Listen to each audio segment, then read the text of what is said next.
السلام علیکم ورحمۃ اللہ وبرکاتہ۔ الحمدللہ رب العالمین والصلاة والسلام علی سید المرسلین، اما بعد فاعوذ باللہ من الشیطان الرجیم، بسم اللہ الرحمن الرحیم۔ برادران عزیز و معزز خواتین، آج کی اس نشست میں سورۃ الانعام کی آیت نمبر 82 سے آیت نمبر 85 تک تمام آیات کا ترجمہ و تفسیر پیش کرنے کی سعادت حاصل کی جائے گی۔ الذين آمنوا ولم يلبسوا إيمانهم بظلم أولئك لهم الأمن وهم مهتدون۔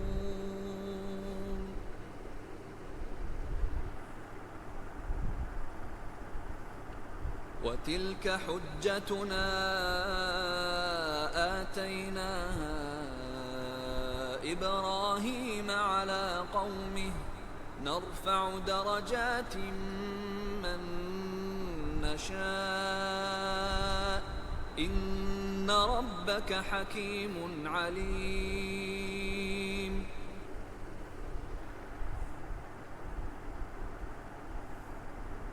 وَوَهَبْنَا لَهُ إِسْحَاقَ وَيَعْقُوبَ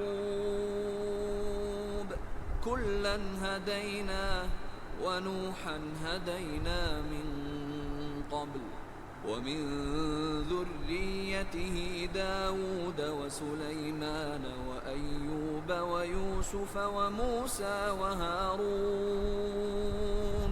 وَكَذَلِكَ نَجْزِي الْمُحْسِنِينَ۔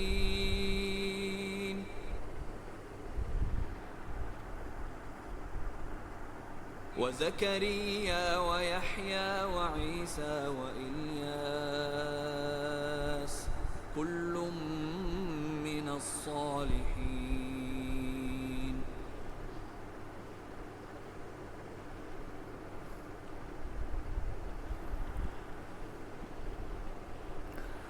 وہ جو ایمان لائے اور اپنے ایمان میں شرک کو نہ ملایا تو انہی کے لیے امان ہے اور یہی ہدایت یافتہ ہیں۔ الذین آمنوا، وہ جو ایمان لائے۔ اس آیت میں ایمان سے مراد ہے اللہ تعالیٰ کو ماننا اور ظلم سے مراد شرک ہے۔ البتہ معتزلہ اس آیت میں ظلم سے مراد گناہ لیتے ہیں، یہ صحیح احادیث کے خلاف ہے، اس لیے اس کا اعتبار نہیں۔ حضرت عبداللہ بن مسعود رضی اللہ تعالیٰ عنہ فرماتے ہیں، جب یہ آیت کریمہ نازل ہوئی تو صحابہ اکرام رضی اللہ تعالیٰ عنہم بہت پریشان ہوئے اور انہوں نے رسول اللہ صلی اللہ علیہ وسلم کی خدمت میں عرض کی، ہم میں سے ایسا کون ہے جو اپنی جان پر ظلم نہیں کرتا؟ رسول کریم صلی اللہ علیہ وسلم نے ارشاد فرمایا، اس سے یہ مراد نہیں بلکہ اس سے مراد شرک ہے۔ کیا تم نے وہ بات نہیں سنی جو حضرت لقمان رضی اللہ تعالیٰ عنہ نے اپنے بیٹے کو نصیحت کرتے ہوئے کہی کہ اے میرے بیٹے، اللہ عز و جل کا کسی کو شریک نہ کرنا، بے شک شرک بڑا ظلم ہے۔ آیت نمبر 83 میں ارشاد ہے، اور یہ ہماری مضبوط دلیل ہے جو ہم نے ابراہیم کو اس کی قوم کے مقابلے میں عطا فرمائی، ہم جس کے چاہتے ہیں درجات بلند کر دیتے ہیں، بے شک تمہارا رب حکمت والا، علم والا ہے۔ اور یہ ہماری مضبوط دلیل ہے۔ اس رکوع میں حضرت ابراہیم علیہ السلام کی شان اور دیگر انبیاء اکرام علیہم السلام کی عظمت کا بیان ہے، اور اس سارے بیان کا مقصد سب انبیاء علیہ السلام کے آقا امام الانبیاء صلی اللہ علیہ وسلم کی تسکین و تعلیم و تربیت ہے۔ جیسا کہ رکوع کے آخر میں ہیں، اس سے معلوم ہوا کہ انبیاء اکرام علیہ السلام کا کثرت سے تذکرہ کرنا اور محفلوں مجلسوں کو ان کے ذکر پاک سے آراستہ کرنا اللہ تعالیٰ کو نہایت محبوب ہے، اور ایمان کی طاقت اور عقیدہ توحید کو مضبوط کرنے کا بہترین ذریعہ ہے۔ اس آیت کا خلاصہ یہ ہے کہ حضرت ابراہیم علیہ السلام نے اپنی قوم کے سامنے سورج، چاند، ستاروں کے ذریعے اور دیگر جو دلائل بیان فرمائے وہ سب دلائل اللہ تعالیٰ نے انہیں عطا فرمائے تھے۔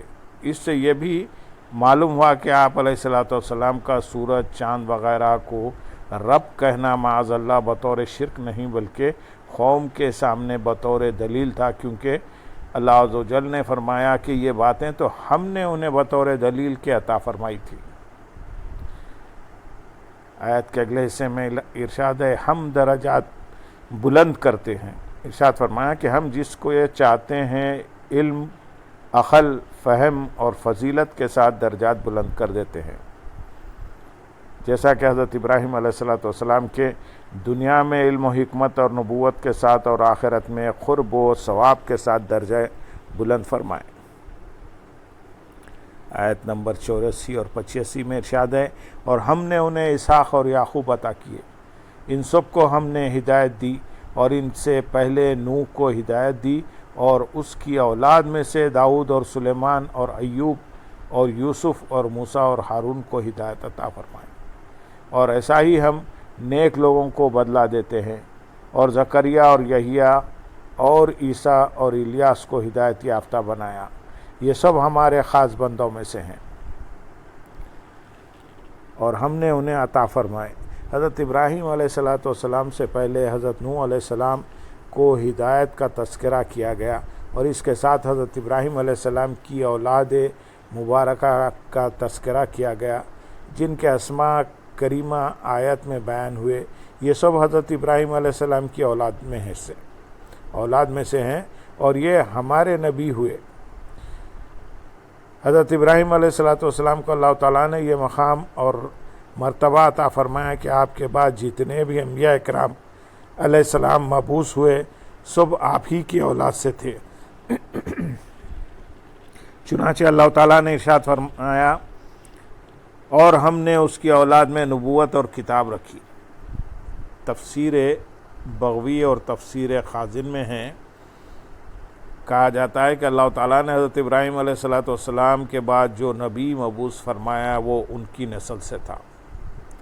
تفسیر خرطبی میں ہے اللہ تعالیٰ نے حضرت ابراہیم علیہ السلام کے بعد تمام انبیاء ان کے صلب سے مبعوث فرمائے۔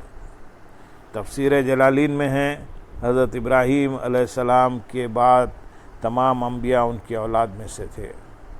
یاد رہے کہ سورہ حدید کی آیت نمبر 26 میں جو مذکور ہے کہ اللہ تعالیٰ نے حضرت نوح اور حضرت ابراہیم علیہ السلام دونوں کی اولاد میں نبوت رکھی، اس کی تفسیر میں ابو حیان محمد بن یوسف اندولیسی رحمۃ اللہ علیہ فرماتے ہیں حضرت ابراہیم علیہ السلام چونکہ حضرت نوح علیہ السلام کی اولاد میں سے ہیں اس لیے مشرف نبوت ان دونوں کی اولاد میں ہونا صادق آیا۔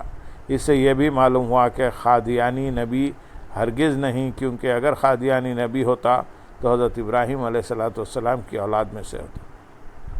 اللہم صلی علی سیدنا محمد وعلی آل سیدنا محمد وبارک وسلم وآخر دعوانا ان الحمد للہ رب العالمین۔